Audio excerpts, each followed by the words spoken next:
Iya. Syukron Ustaz atas tausiahnya pada siang hari ini. Alhamdulillah banyak ilmu atau kajian dari Ustaz yang insya Allah bermakna bagi kita semua. Izin kami mulai sesi tanya jawab. Tafadhal, Ustaz, barakallahu fikum. Yang pertama Ustaz, pertanyaannya dari RSUD Taman Sari Ustaz. Jadi salah satu RSUD tingkat kecamatan Ustaz. Kalau di Jakarta itu puskesmas kecamatan sekarang bertindak sebagai RSUD. Masya Allah. Ya. Jadi Assalamualaikum Ustaz, mau tanya kalau patungan kurban tapi besarannya beda-beda boleh tidak Ustaz?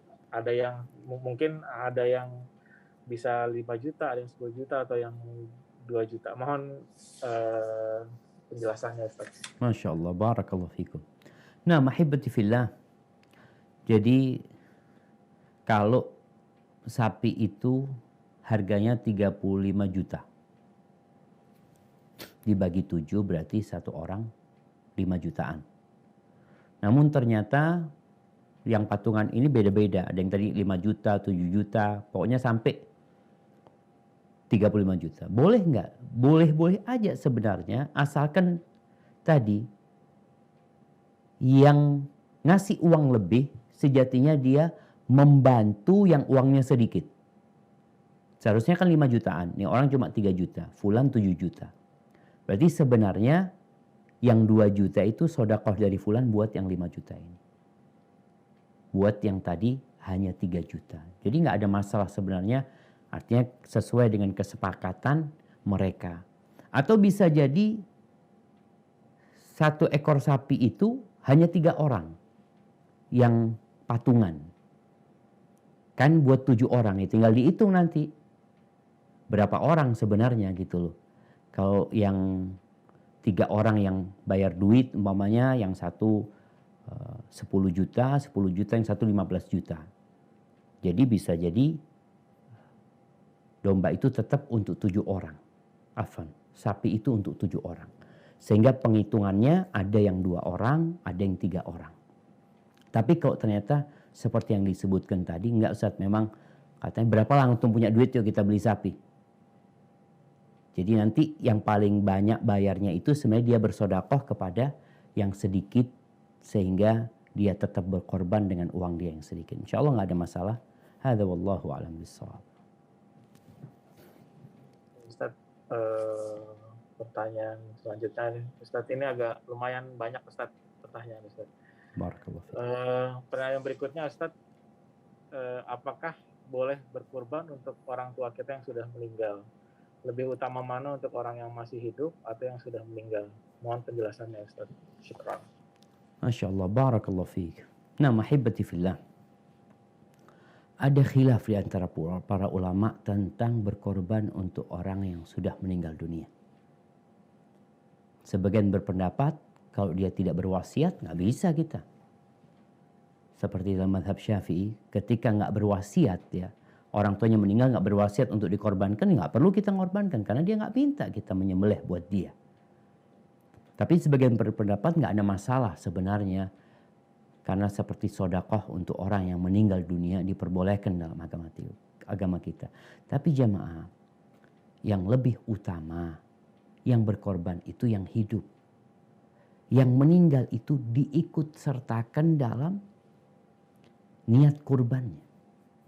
Ana berkorban, mamanya. Ana niatkan buat keluarga ana, mamanya ana punya anak yang meninggal dunia, atau ana punya orang tua yang alhamdulillah keduanya masih hidup, mamanya. Ana niatkan buat keluarga, masuk yang hidup dan yang mati. Jadi satu ekor domba itu sebenarnya cukup untuk menggugurkan kewajiban ya buat satu keluarga. Jadi yang mati pun akan dapat bagian pahala. Karena Rasul SAW disebutkan beliau nggak pernah berkorban untuk putri-putrinya yang meninggal dunia.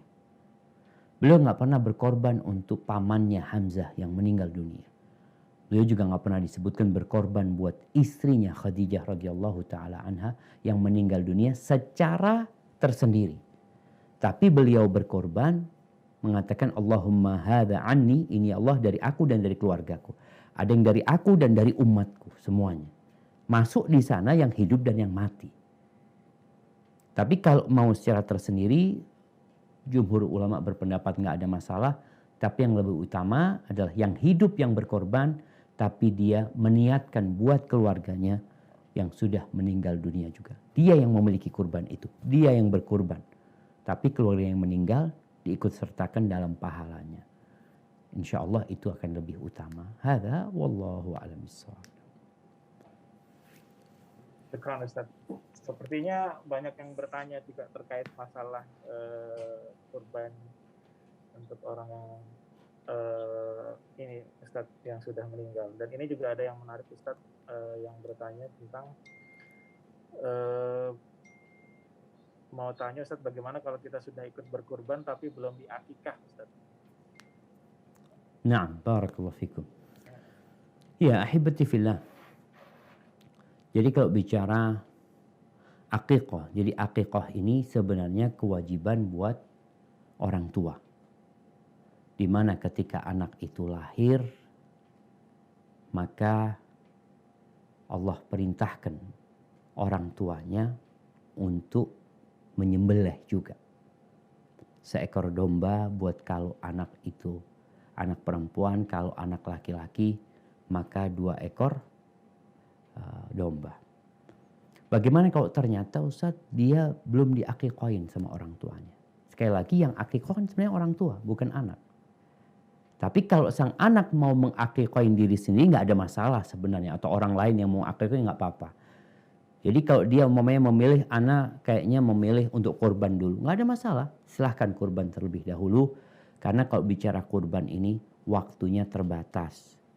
Tanggal 10, 11, 12, 13. Tapi kalau akikah lebih bebas. Walaupun dianjurkan dulu ketika kita umur 7 hari. Artinya kita waktu itu ya nggak mungkin berkorban. Atau nggak mungkin menyembelih akikah kita sendiri. Orang tua yang menyembelih. Tapi karena orang tua tidak mengakikahin kita sebenarnya nggak punya kewajiban untuk mengakikahi diri sendiri.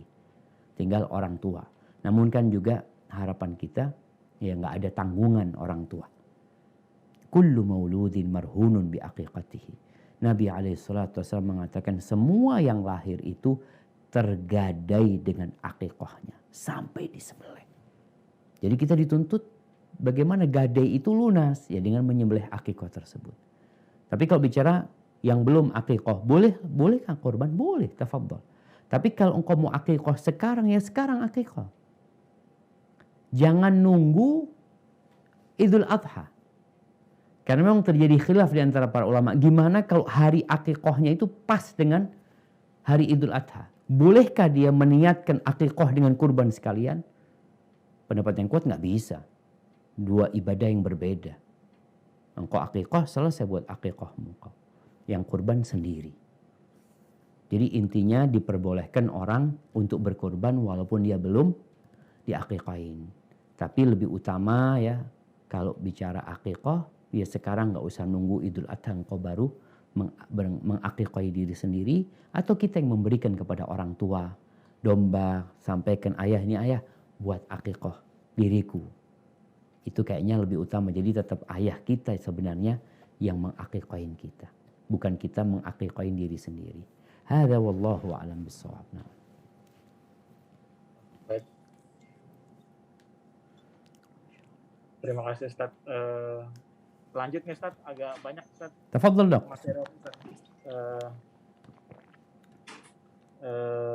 Pertanyaan berikutnya. Jadi ada yang ini Ustaz. Assalamualaikum Ustaz, dari tahun 2010 hampir setiap waktu berkurban Ana mampu dan udah niat berkurban. Cuman baru 2 kali karena alasan Ana nggak enak sama suami karena suami tidak mampu secara materi berkurban. Takutnya kalau berkurban Ana merasa merendahkan beliau karena Ana mampu berkurban sedangkan suami Ana tidak mampu. Apakah Ana salah Ustaz? Mohon pencerahannya Ustaz. Dan ini qadarullah suami meninggal 9 bulan lalu. Bagaimana cara mengikutkan suami Ana untuk berkorban Ustaz? Masya Allah, barakallahu fiik. Iya jamaah, rahimakumullah. Masya Allah ya, ini bagaimana seorang istri yang ingin menjaga perasaan suami. Yang dikatakan suaminya nggak mampu sebenarnya. Sebenarnya dia tetap bisa berkorban. Sekarang ini nggak harus kita sendiri yang menyembelih kurban. Hanya saja dianjurkan bagi perempuan, dianjurkan orang lain yang menyembelih. Artinya bisa jadi sang istri ini berkorban di tempat lain. Dia transfer duitnya, sampaikan anak mau kurban di kampung ya, tolong disembelihkan di sana. Supaya tadi suami nggak perasaan. Atau bisa jadi istri menghadiahkan kepada suami seekor domba. Bang, aku beli domba hadiah buat abang. Abang kurbanlah buat kita semuanya. Itu ana rasa bisa dilakukan. Jadi kalau sekarang suami sudah meninggal dunia dan sang istri ingin menyembelih dan mengikut sertakan suami, bisa jadi dia menyembelih untuk suaminya. Dia nyembelih kurban memang untuk suaminya. Tapi bisa jadi dia berkorban dan dimasukkan suaminya dalam pahala. Jadi bukan milik suami itu hewan, tetap itu milik istri. Tapi dia meniatkan mengikut sertakan suami dalam pahalanya. Insya Allah tetap suami akan mendapatkan bagiannya. Dan ahibati fillah, ingat kepada para istri yang dikasih kelebihan harta. Yang mungkin secara kemampuan lebih daripada suaminya.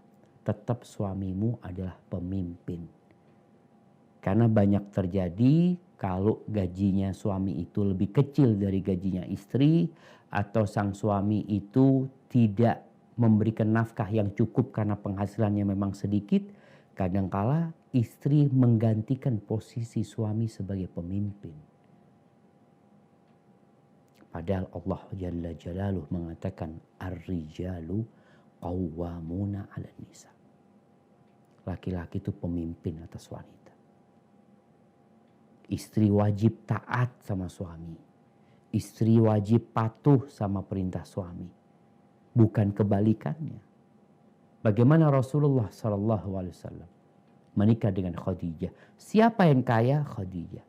Siapa yang lebih banyak hartanya? Khadijah. Tapi bagaimana Khadijah menjadikan semua hartanya bisa dimanfaatkan untuk dakwah Nabi SAW. Hadza wallahu a'lam bissawab. Ustaz, masih ada lagi Ustaz terkait dengan tadi untuk urunan berkurban Ustaz. Ada yang minta penjelasan lebih lanjut Ustaz terkait dengan urunan berkurban. Ini kebetulan dari Direktur RSUD Tanah Abang Ustaz. Izin bertanya Ustaz, ini mungkin mohon penjelasannya lagi Ustaz lebih dalam. Kalau ada dalam pembelian satu sapi, kurang lebih sekarang rata-rata memang 3,5 juta per 7 bagian Ustaz. Ada satu orang yang hanya bisa berikan 500.000. Ketika kurangan di subsidi yang lain, apakah yang urunan 500.000 ini tetap tercatat telah berkurban atau bagaimana Ustaz? Mohon penjelasan Ustaz.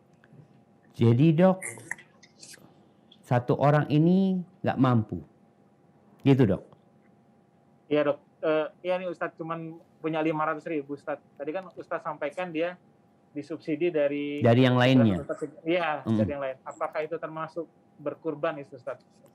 Barakallahu fikum. Nah, artinya kalau yang subsidi itu dia bukan berkorban. Jadi yang ngasih duit 500 ribuan sama dia nggak berkorban. Yang berkorban tetap satu orang tadi. Jadi dia punya uang 500 ribu, ditambahin 3 juta, jadi 3,5. Jadi yang ngasih 3 juta ini nggak berkorban. Kalau memang dia tadi membantu orang ini supaya dia berkorban. Jadi yang terhitung berkorban tetap yang punya uang 500 ribu. Karena yang 3 juta itu subsidi dari orang-orang agar dia berkorban. Jadi nggak ada masalah sebenarnya. Seperti yang terjadi di sekolah-sekolah jamaah. Kadang-kala di sekolah itu anak-anak urunan 100 ribuan, berapa orang? 25 orang, jadi 2,5 juta. Siapa yang berkorban? Nggak ada yang berkorban. Kecuali diberikan hewan itu kepada salah satu orang. Jadi yang urunan 100 ribuan ini buat siapa? Buat Ahmad, sudah Ahmad yang korban. Ya berarti Ahmad yang berkorban. Sehingga subsidi itu nggak masalah sebenarnya, asalkan itu benar-benar diberikan kepada salah satu orang tadi. Jadi kalau dikatakan dia punya uang 500 ribu, kemudian disubsidi sama yang lainnya, Sehingga jadi 3,5 juta, maka sah kurbannya dia. Tapi tentunya bicara pahala, mereka juga dapat pahala yang ngasih 500 ribuan tadi. Tapi pahala sodakoh bukan pahala kurban. Mungkin seperti itu dok. Wallahu a'lam bishawab. Ini makin banyak pertanyaannya Ustadz terkait dengan teknis berkurban Ustadz. Ini ada lagi yang bertanya. Assalamualaikum warahmatullahi wabarakatuh. Waalaikumsalam warahmatullahi wabarakatuh. Izin bertanya, apakah dibolehkan ketika berkurban meminta bagian dari tubuh hewan? Maksudnya misalnya sepertiga daging yang dimakan. Misalnya kita minta bagian paha atau dagingnya saja. Sebenarnya berapa sih ini Ustadz kira-kira yang bisa kita makan sendiri yang tadi Ustadz? Masya Allah. Nah, barakallahu fikum. Iya, berkaitan dengan kurban ini, berapa persen sih yang boleh kita makan? Jadi sekali lagi kurban ini bukan sodakoh. Yang sodakoh, masa orang makan sodakohnya gitu kan? Nggak boleh. Tapi bicara kurban, dia berkurban. Dianjurkan untuk sodakoh. Jadi berapa persen yang harus disodakohkan? Berapapun. Yang penting ada yang disodakohkan. Walaupun cuma 1 kilo, walaupun yang disodakohkan cuma 1 kilo. Jadi dia mau separuh kambing itu, tafadhol, nggak apa-apa. Dia mungkin mengatakan saya mau 3 kakinya. 3 kaki kita ambil atau 4 kakinya. Sisanya yaitu yang dibagi. Boleh, boleh. Jadi sekali lagi kurban ini adalah mengucurkan darah, berkorban untuk Allah Azza wa Jalla. Dianjurkan kita makan dari kurban kita. Pendapat yang lebih kuat di antara penjelasan para ulama, tetap harus ada yang disodakohkan. Walaupun sebagian mengatakan mau dimakan semuanya nggak apa-apa. Tapi yang lebih kuat pendapatnya tetap harus ada yang disodakohkan. Walaupun cuma 1 kilo yang disodakohkan. Jadi dia sudah terlepas di mana perintah Allah untuk memberikan makan, untuk berbagi, dia telah melakukan itu. Jadi nggak ada masalah ketika orang itu meminta 2/3 dari hewan kurban tersebut, nggak ada masalah. Cuma memang jamaah kita itu kadang-kala kalau di masyarakat ya takut jadi omongan. Tapi kalau kita motong sendiri di rumah kan enak. Yang aneh mau bagikan cuma 1 kaki, ya dibagikan, nggak ada masalah, berikan kepada fakir miskin. Tapi kalau di masyarakat kadang-kala nih orang minta 2/3 dia, kata dia. Banyak banget yang diminta sama dia. Itu hak dia sebenarnya. Karena sekali lagi dia bukan sodakoh daging. Dia berkorban. Nah, dagingnya tadi yang dia sodakohkan sebagiannya. Hadza wallahu a'lam bissawab. Nah.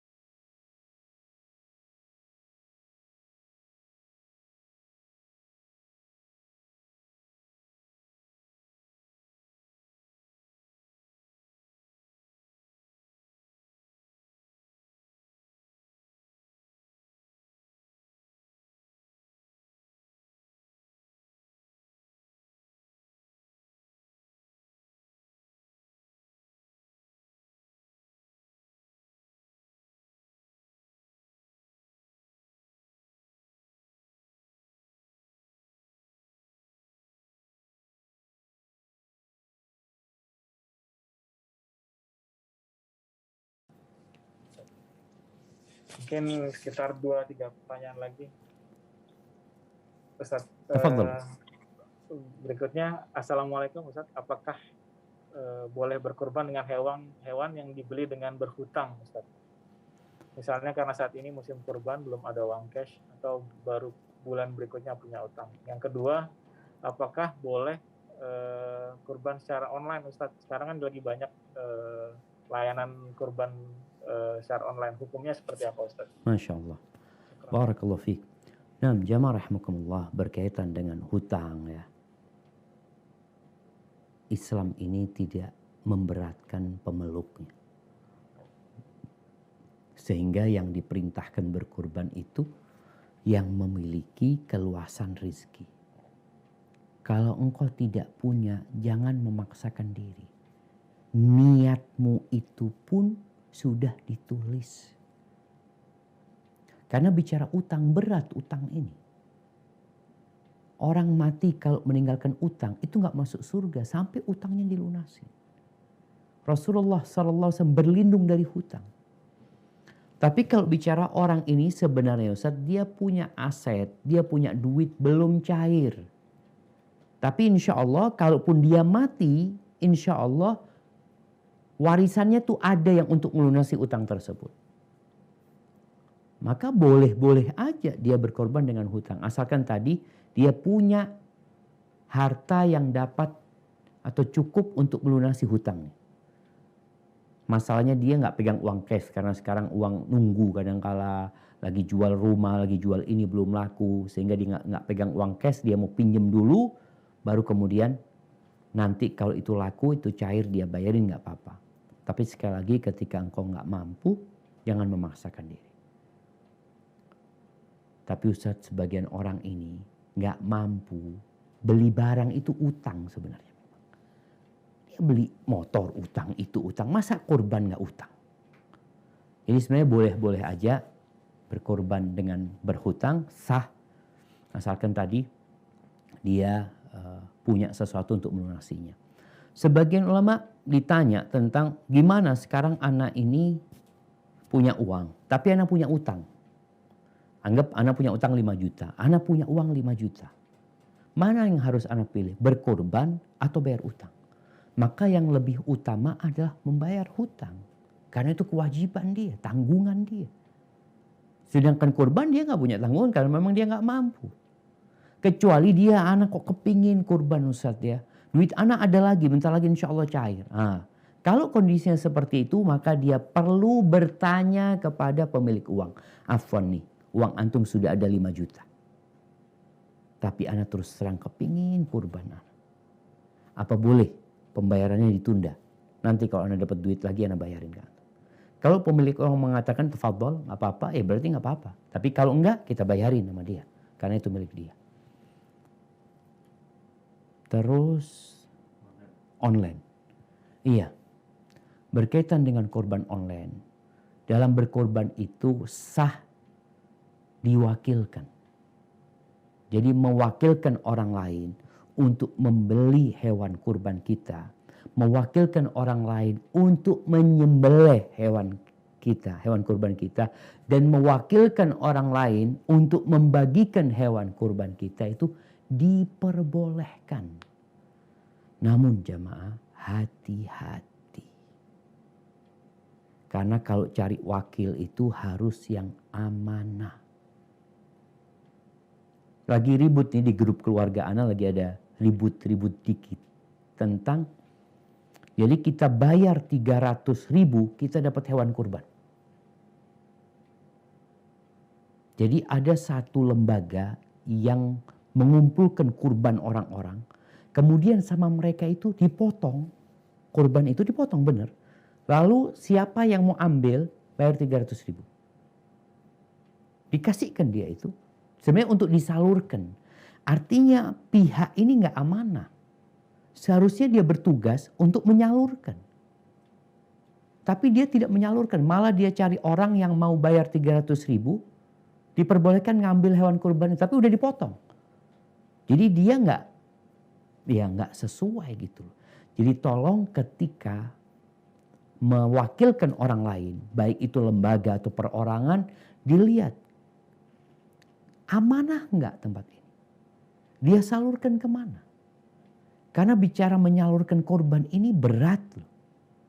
Kita di kampus STDI sekarang ini panitia sedang kebingungan karena mahasiswa pada pulang semuanya. Kondisinya PPKM. Gimana cara kita menyalurkannya nanti? Capek tiap tahun anak rasakan. Lelah kita. Menyembelih sapi, menyembelih domba, kita potongin, kita bungkusin, kita bagi kupon ke masyarakat. Paling enak potong, siapa yang mau bagikan? Fadhol. Loh, kita tahu dari mana dia bagikan atau tidak. Bisa jadi dimakan sama dia. Maka bagi yang ingin kurban bukan online ya, mewakilkan walaupun sistemnya sekarang online, tolong jangan sembarangan. Karena banyak penipu-penipu di online tersebut, atau orang-orang kalau tidak dikatakan penipu, kurang amanah. Sehingga kita harus benar-benar memastikan kurban kita. Lebih baik kita kepada keluarga kita umpamanya, atau kawan kita, atau lembaga yang kita tahu dengan siapa yang ada di situ dan terbukti memang kurbannya itu dibagikan, jamaah. Disalurkan, dan sekali lagi menyalurkan itu perlu dana, perlu tenaga. Sehingga tolong ketika mau korban secara online tadi, ditanyakan, Ana beli 2 juta, ini sudah dibagikan, sudah masuk include biaya pemotongan, biaya pendistribusian, tanyakan. Karena yang bayar 300.000 ini dikatakan, enggak, ini yang beli kurban, dia itu kita minta, bukan kita minta kepada yang ngambil kurban ini 300.000 sebagai biaya perawatan. Loh, emangnya orang yang berkorban itu nggak ditarik biaya perawatan? Karena sejatinya ingat, nggak boleh kita itu mengambil dari kurban kita sebagai ongkos untuk jagal umpamanya. Kulitnya untuk jagal, kepalanya untuk jagal. Sebagai ongkos itu nggak boleh, sebagai upah nggak boleh. Tapi sebagai hadiah boleh-boleh aja. Jadi intinya sekali lagi, yang mau mewakilkan orang lain dengan sistem online itu tolong dicek kredibilitas lembaga tersebut. Hadza wallahu a'lam bishawab. Ini Ustaz, masih ada beberapa pertanyaan Ustaz, tapi waktu kita kurang lebih tinggal 6 menit lagi. Ustaz, mungkin ada sekitar 2 pertanyaan lagi. Tafadhal. Nanti Bismillah. ditutup dengan doa.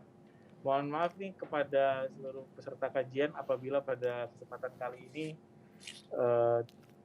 tidak bisa kita sampaikan pertanyaannya. Untuk 2 pertanyaan terakhir ini yang sering kali juga ditanyakan Ustadz dari yang berapa kali kirim pertanyaan. Untuk sapi nih Ustadz, apakah untuk sapi sepertujuh bagian itu untuk di atas namakan per individu atau per kepala keluarga Ustadz? Dan nomor 2, apabila panitia melakukan, ada panitia kecil untuk pemotongan, apakah memang panitia mendapat jatah, ada hukumnya atau tidak Ustadz? Yang terakhir mungkin Ustadz,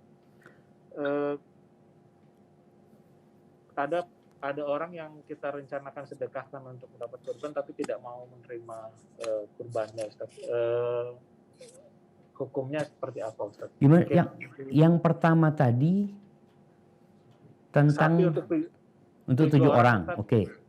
Itu atas namanya per individu orangnya atau boleh, atau kan ada yang kepala keluarga atau per kepala keluarga itu Ustaz. Perorangan atau niatnya itu perorangan atau atas nama satu keluarga itu Ustaz. Maksudnya itu perbagiannya Ustaz. Ya, afwan dok. Jadi sapi ini kan untuk 7 orang. Atau ya, dia 1 orang memotong sendirian? Dia rencana sapi untuk 7 orang itu apakah hitungannya individu ataukah berdasarkan kepala keluarga? Pertanyaannya itu Ustaz. Oke, siap. Jadi nah, barakallahu fikum. Nah, jemaah. Jadi sebenarnya 7 bagian di sapi itu adalah pengganti 7 bagian di domba, bukan orangnya. Sehingga sebagaimana 1 domba itu cukup untuk 1 keluarga, begitu pula 7 bagian yang ada di sapi tersebut. Jadi bukan untuk 7 orang sebenarnya, bukan pengganti 7 orang, tapi sebagai pengganti 7 ekor domba. Jadi kalau dikatakan bagaimana niatnya, ya niatnya nggak masalah. Seperti domba yang diniatkan 1 orang meniatkan untuk keluarganya. Artinya mengincludekan keluarganya dalam pahala. Jadi nggak ada masalah. Dalam 7 ekor, dalam 1 ekor sapi itu untuk 7 kepala keluarga umpamanya, nggak ada masalah seperti itu. Tapi pertanyaan yang kedua, panitia. Jadi kalau bicara panitia punya hak enggak? Enggak punya panitia hak. Tapi panitia memang boleh makan gitu loh. Dapat jatah boleh. Tapi kalau panitia mensyaratkan umpamanya ana minta 2 kilo, ana mau bantu asalkan ana minta 2 kilo. Ini berarti akadnya ujroh, upah. Kalau bicara upah nggak boleh dikasih dari kurban. Jadi kalau dia datang memang panitianya minta upah, berarti dikasih duit. Daging dikasih sebagai hadiah, sebagai pemberian. Jadi sekali lagi bagi para panitia, niatkan ketika mereka masuk dalam panitia kurban itu untuk membantu. Di tempat kita, panitia itu ada 2. Ada panitia yang dari dalam kampus, ada panitia yang dari luar. Panitia yang dari dalam kampus itu nggak ada akad. Akadnya membantu. Mereka membantu, mahasiswa membantu, para ustadz membantu. Kemudian yang dari luar, sebagian itu akadnya upah. Kita ngomong, antum kerja, antum masuk ke panitia, kerja dari jam sekian sampai jam sekian, kita kasih 100.000 umpamanya. Nanti kita tetap kasih daging. Sebagai hadiah buat dia, bukan sebagai upah. Jadi jangan sampai panitia itu merasa dia punya hak, karena dia bekerja, dia punya hak umpamanya 3 kilo. Enggak. Jadi akadnya akad membantu. Kalau ternyata dagingnya habis, gimana dagingnya habis? Ya sudah, bukan rezeki kita. Yang jelas panitia mendapatkan pahala yang tertulis di sisi Allah Azza wa Jalla. Tapi kalau antum mau kerja, silahkan minta upah. Karena nggak boleh diupah dengan daging kurban. Oke, pertanyaan yang ketiga tadi. Nah, menolak pemberian ya. Jadi mungkin wallahu a'lam ya. Kalau dikatakan ada orang yang menolak pemberian ya. Kita tahu Rasulullah Shallallahu Alaihi Wasallam pernah di rumahnya itu ada daging. Beliau ketika mau makan kasih tahu ini daging sodakoh kepada Barirah. Barirah itu budak yang dibebaskan sama Aisyah radhiyallahu taala. Nabi alaihissalatu wasallam mengatakan buat Nabi tidak menerima sodakoh. Jadi Nabi dan anak keturunannya itu nggak boleh terima sodakoh. Tapi Nabi terima hadiah. Maka Rasul SAW mengatakan buat Barirah sodakoh ke kita jadinya hadiah. Nggak apa-apa gitu. Jadi kita berbaik sangka kalau memang ada orang yang tidak terima sodakoh dari kita. Maka kita nggak usah baper. Mungkin memang dia keluarga Nabi atau orang yang tidak terima sodakoh. Mungkin kita kasihnya hadiah. Jadi dari hewan kurban itu kita boleh sodakohkan. Sodakoh ini biasanya kepada orang yang di bawah kita. Atau kita boleh hadiahkan buat yang selevel sama kita atau di atas kita. Hadza wallahu a'lam bishawab. Ya, Ustaz, syukran fillah Ustaz, atas diskusinya pada siang hari ini dan kajiannya. Mungkin karena sudah jam 2:30 Ustaz, mohon izin agak terlambat. Mungkin berkenan kiranya Ustaz dapat memberikan bacaan doa Ustaz. Siap. Untuk khususnya nih Ustaz dari Bin Rohis, khususnya untuk teman-teman tenaga kesehatan yang sedang berjuang untuk menangani pasien COVID, dan ada juga teman-teman dan keluarga teman-teman juga tenaga kesehatan yang memang sedang menderita COVID juga. Semoga Allah juga memberikan, Allah SWT menerima amal ibadah kita. Silakan pada. Nah, Masya Allah, barakallahu fiik. Ya hibati fillah, di saat pandemi yang begitu memprihatinkan, banyak di antara kita peduli dengan protokol kesehatan. Banyak di antara kita yang terus menghimbau masyarakat untuk menjaga imun. Tapi kita lupa untuk menjaga iman. Kita lupa untuk berobat dengan berdoa memohon kepada Allah Azza wa Jalla. Untuk menjaga imun kita dengan meminta kepada Allah Azza wa Jalla. Karena sejatinya COVID ini makhluk ciptaan Allah Azza wa Jalla. Yang dia tidak akan dapat mengganggu. Tidak akan dapat menular. Kecuali dengan izin Allah Azza wa Jalla. Allahumma lakal hamdu kulluh. Walaka syukru kulluh. Wa ilaika yurja'ul amru kulluh. Allahumma salli wa sallim ala Muhammad wa ala ali Muhammad kama sallaita ala ali Ibrahim innaka Hamidum Majid. Allahumma kshfi mardana wa mardal muslimin. Allahumma shfi mardana wa mardal muslimin. Allahumma shfi mardana wa mardal muslimin. Allahumma ya syafi. Allahumma rabban nas adhibil ba's. Ishfi anta syafi. La shifa illa shifa'uka shifa'an la yughadiru saqaman. Allahumma adfa' anna al-bala' wal waba' wal mihan wal zalazil wal fitan an baladina hadha khasah wa an sa'iri biladil muslimin. Allahumma innaka amartana